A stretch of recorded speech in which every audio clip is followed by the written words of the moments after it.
My name is Noelle. I'm 34, a single mother of two, and for as long as I can remember, I've been the invisible daughter. In my family, there's only ever been one spotlight, and it's permanently fixed on my older sister, Michelle. Michelle, the golden child. Michelle, with her curated life, rich husband, and flawless Instagram feed. My parents speak of her like she's royalty. Me? I'm more like staff. I do their bookkeeping, manage their rental properties, handle their taxes, bills, tenants, all unpaid, of course. It's family, they say, smiling as if that makes it any less exploitative. Meanwhile, Michelle visits maybe twice a year, and when she does, they treat her like the second coming. It wasn't always this blatant. When I was younger, I thought if I worked hard enough, stayed helpful, stayed quiet, they'd notice me, love me. But years passed. I got pregnant with Alyssa at 22, then Owen 3 years later. Their father left before Owen's first birthday. I picked up every broken piece, built a life from scratch. But to my parents, that just confirmed their beliefs. You always make things harder for yourself, Mom would sigh. Not like Michelle. Michelle married into money. He's a finance guy. She doesn't work, doesn't clean, doesn't parent, really. But she dresses well and speaks with that fake polished accent she picked up from some self-elevation course, and that's enough to be worshipped. Last week, they invited us to dinner. A family evening, Mom said. Just the 6 of us. I hesitated. Something in her tone was already barbed, but Alyssa was excited, and I didn't want to disappoint the kids. I even offered to bring dessert. From the moment we arrived, it was clear we were accessories to Michelle's show. She was already there, perched on the couch in a white dress like she was being filmed. My parents barely acknowledged us. No hugs. No questions. Just a cold glance at Owen's sneakers and a comment about Alyssa's untamed curls. Dinner wasn't ready. Mom snapped at me to start the rice. I glanced at Michelle, lounging with wine. She didn't move. Of course not. I walked to the kitchen, biting my tongue. When we finally sat down, it got worse. There wasn't enough food. 3 steaks. 5 people. Mom cut one into tiny pieces and told Alyssa and Owen to share. Meanwhile, Michelle had a full plate, untouched. I said nothing. I told myself, just get through this. One more fake evening. But then Michelle started in on Owen. Do you always eat like that? She asked, nose wrinkled. He looked up, confused. Like what? Like a vacuum, she sneered, laughing. No one stopped her. My parents laughed along. Owen shrank. Alyssa shot me a look I'll never forget. Hurt. Embarrassment. Fear that I wouldn't protect them. And then Mom turned to me, holding a napkin. Could you set the table next time before we sit, Noelle? Like a good little servant. The room went silent. Even Michelle froze. Maybe she realized it had gone too far. Maybe not. I stood up. Calmly. No yelling. No tears. I said, kids, grab your things. We're leaving. They stared at me, stunned. I didn't repeat myself. I took Alyssa's hand. Owen followed. I didn't say goodbye. I didn't slam the door. But something in me, something buried deep, finally snapped free.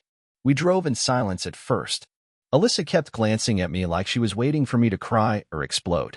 Owen just stared out the window, clutching the little action figure he'd brought with him, untouched during dinner. I think he knew better than to ask questions.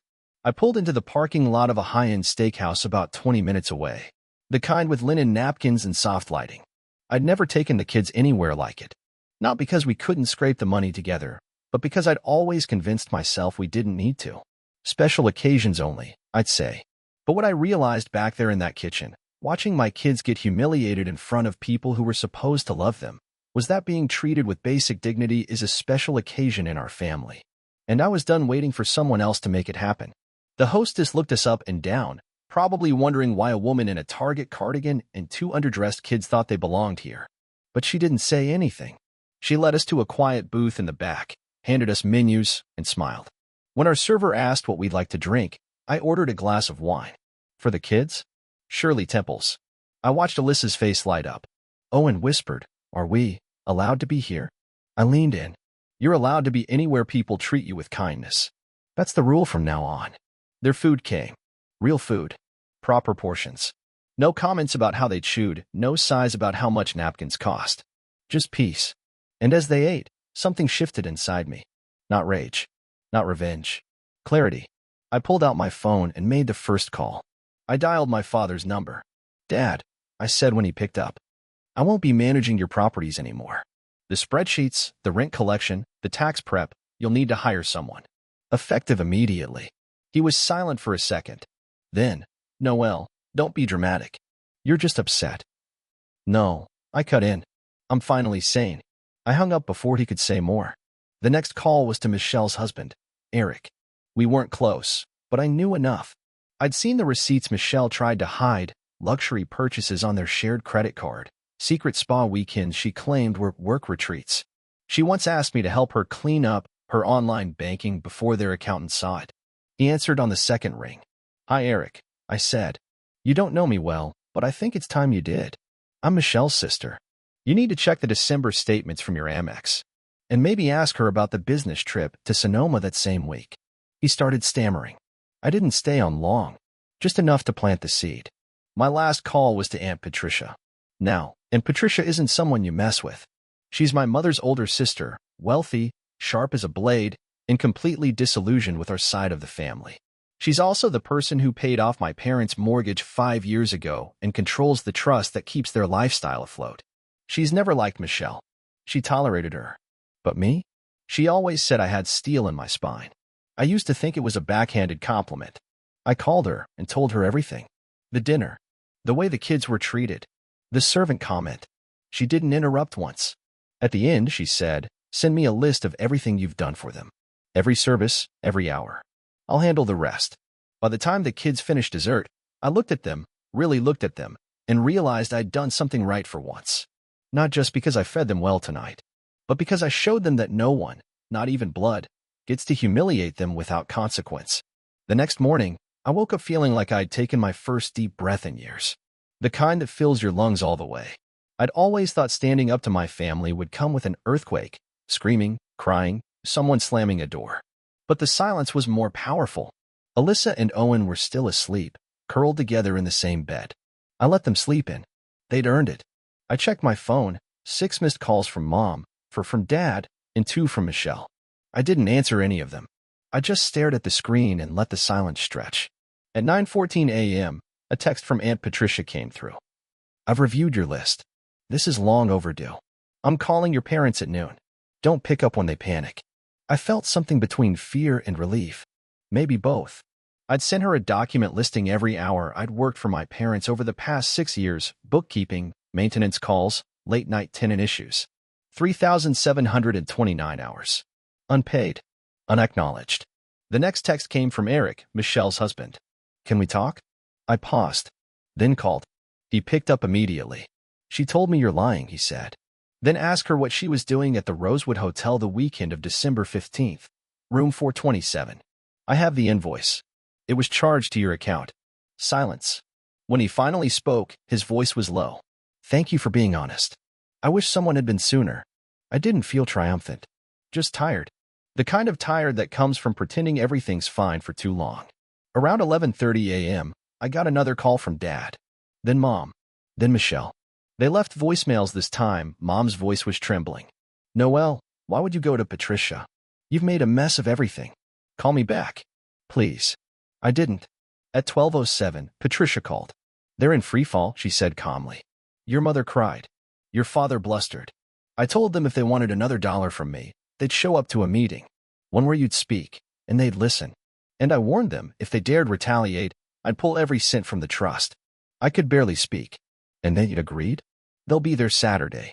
Michelle too. At my place. I wanted to ask why she was doing this, for me, of all people. But maybe she'd always seen what I was too exhausted to name. They fed themselves a lie for decades, Patricia said. It's time they choke on the truth. The rest of the week was strangely quiet. Michelle didn't post on Instagram. My parents didn't show up at my door. The storm had passed, or maybe it was just waiting. On Saturday, I dressed simply. No makeup. Just jeans and a clean blouse. I didn't want to look like I was trying to impress anyone. I left the kids with a neighbor and drove to Aunt Patricia's estate. It was quiet when I arrived. The kind of quiet that sits heavy in your chest. They were all already there, Mom, Dad, Michelle, seated on the long cream couch like kids called into the principal's office. Patricia sat across from them like a judge in her courtroom. Noel, she said, smiling faintly. Glad you could make it. We were just getting started. No one looked at me. Not right away. Michelle had on sunglasses indoors. Dad wouldn't meet my eyes. Mom blinked rapidly, as if trying to summon tears that wouldn't come. I took my seat beside Patricia and folded my hands. For the first time in my life, I wasn't the one shrinking in a room full of them. I wasn't there to plead. I was there to be heard. And Patricia didn't waste time. She opened a manila folder and began reading aloud. In 6 years, Noelle completed over 3,700 hours of unpaid labor for you both. She managed your finances, your tenants, your repairs, your tax filings. She saved you from hiring a property manager, accountant, and attorney. At a modest rate of $30 an hour, that's $111,870. You never paid her. You never thanked her. She looked up. Would either of you like to explain why? My mother blinked like a deer in headlights. We thought it was family. Helping out. Funny, Patricia replied. Because Michelle has never lifted a finger. And yet Noelle was expected to carry your household on her back, while raising 2 children alone. That's not help. That's servitude. Michelle finally spoke. Are we seriously doing this? Turning everything into some kind of audit? Her voice was sharp, defensive. But her hand trembled when she reached for her water glass. I didn't ask for this drama, she added. Patricia raised an eyebrow. No, Michelle. You didn't ask. You just benefited. My father leaned forward, trying to reclaim some authority. Okay, fine. We could have handled things better. But this is overkill. You're punishing us for being imperfect. I turned to him, finally. No, Dad. I'm punishing you for teaching my children that they're less than. For letting your granddaughter be mocked and your grandson humiliated while you laughed. He flinched. And you, I looked at Michelle. You think being cruel is funny. But the truth is, you've always needed people like me to make your life seem brighter. Someone to stand next to you in the shadows so you could shine. She opened her mouth, then closed it again. Even she knew that was true. I'm not asking for an apology, I continued. I'm not here for closure. I'm here to set a boundary. From now on, I'm not your fixer. I'm not your employee. I'm not your emotional landfill. Patricia nodded approvingly. Then she stood. Here's what happens next. Noelle will be paid in full for her work. A formal transfer from the trust will cover it, and you'll reimburse me. You'll also issue a written acknowledgement, an apology, if you have the decency, for the years of imbalance. And Michelle, I strongly suggest you get your affairs in order. Eric's already been in touch with me. Michelle's eyes widened. You told him, she whispered. I didn't have to, I said. He found out. And I'm not sorry. The room turned ice cold. My mother started crying. Real tears this time. Not the controlled kind. The messy, sputtering kind. My father sat in silence, jaw clenched, defeated. Michelle looked at me like she didn't recognize me. Maybe she didn't.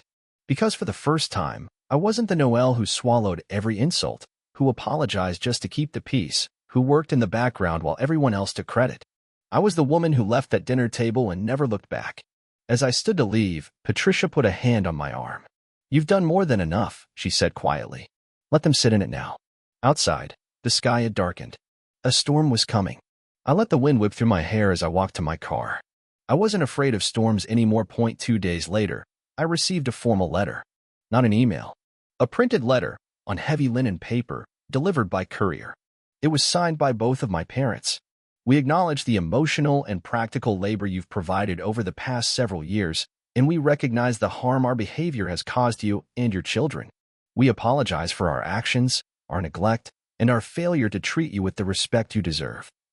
I didn't cry when I read it. I didn't feel triumphant. Just grounded. Like the floor under me had finally stopped shifting. Attached was a transfer confirmation. 6 figures wired from the family trust. Not hush money. Not a favor. Back pay for years I can never get back. But at least now, acknowledged. Michelle didn't reach out directly, but I saw the ripple effects through silence. Her Instagram went dark. Her post vanished. And one evening, I got a message from Eric. I moved out. Thank you for telling the truth, even when it wasn't easy. That hit harder than I expected. I never wanted to ruin her life. I just needed her to stop stepping on mine to elevate hers. Meanwhile, Aunt Patricia became something I never knew I needed, an ally. She started inviting me and the kids over for dinner, just the 3 of us. No drama. No digs. She even framed one of Owen's crayon drawings in a gilded frame and put it in her sitting room. I think he's brilliant, she said with a wink. It made Owen beam. And it made me realize how starved I'd been for someone, anyone, to believe in us. But the most unexpected change came from my parents. It started with small things. My mom called to ask how Alyssa's science fair went. My dad dropped off groceries just because. At first, I didn't trust it. I waited for the guilt trip, the manipulation. But it didn't come. One Sunday, they asked if they could take the kids to the park. Just the two of them. I hesitated. Then I agreed, with clear rules: kindness, patience, no condescension. When they brought the kids back, Owen was smiling. Alyssa had a new book in her hand. My mom looked at me with a softness I hadn't seen since I was a child. "We're trying," she said quietly. And for once, I believed her. Michelle stayed distant. We exchanged nothing more than short, civil texts when absolutely necessary. I didn't mourn that loss. Some distances are necessary. But I heard she started therapy. Alyssa told me, months later, that Michelle had pulled her aside during a family birthday and said, "I've been really wrong about your mom. She's stronger than I ever gave her credit for." It wasn't an apology, but it was a start. One night, as I tucked Owen into bed, he asked me something simple. "Why did we stop going to Grandma and Grandpa's for dinner?" I paused, then said, "Because they weren't being kind. And I had to teach them how." He thought about it for a second, then nodded. "Good. I like the steak place better anyway." I laughed so hard I had to sit down. But in that moment, I realized something bigger. He didn't carry the weight of what happened. I did. And because I carried it and changed it, he didn't have to. That's what breaking a cycle looks like. Not loud, not violent, just choosing better, over and over. Even when it's hard. It's been almost a year since that dinner, the last one we'd ever attend under someone else's rules. People like to talk about healing like it's a sunrise. Warm, gentle, inevitable. But for me, it felt more like a storm breaking after years of drought. Loud, unpredictable, messy, but necessary. Things aren't perfect now. My parents are still awkward sometimes. My mom overcompensates with gifts. My dad still tries to fix things with money. But there's effort. There's a pause before they speak. A willingness to ask instead of assume. Michelle and I are polite. I don't expect closeness anymore. But there's space now, enough that we can be in the same room without the air turning to ice. That's more than I thought possible. And Patricia stayed true to her word. She shifted parts of the family trust to include education funds for Alyssa and Owen. "You gave everything to this family," she said. "Time for this family to give back." I thanked her, and she waved it off like it was nothing. But it was everything. The kids are doing better, too. Alyssa walks taller these days. She used to flinch whenever Michelle raised her voice. Now, she stands her ground, even corrected Michelle once at a family barbecue when she made a snide comment about kids with no manners. Alyssa looked her dead in the eye and said, "You're confusing shyness with disrespect. It's not the same." I almost choked on my lemonade. Michelle didn't say another word the rest of the afternoon. And Owen, he's blooming. He paints constantly now, leaving trails of color on every surface. He tells people he wants to be an artist and also a chef. I told him he could be both. He smiled like he believed me.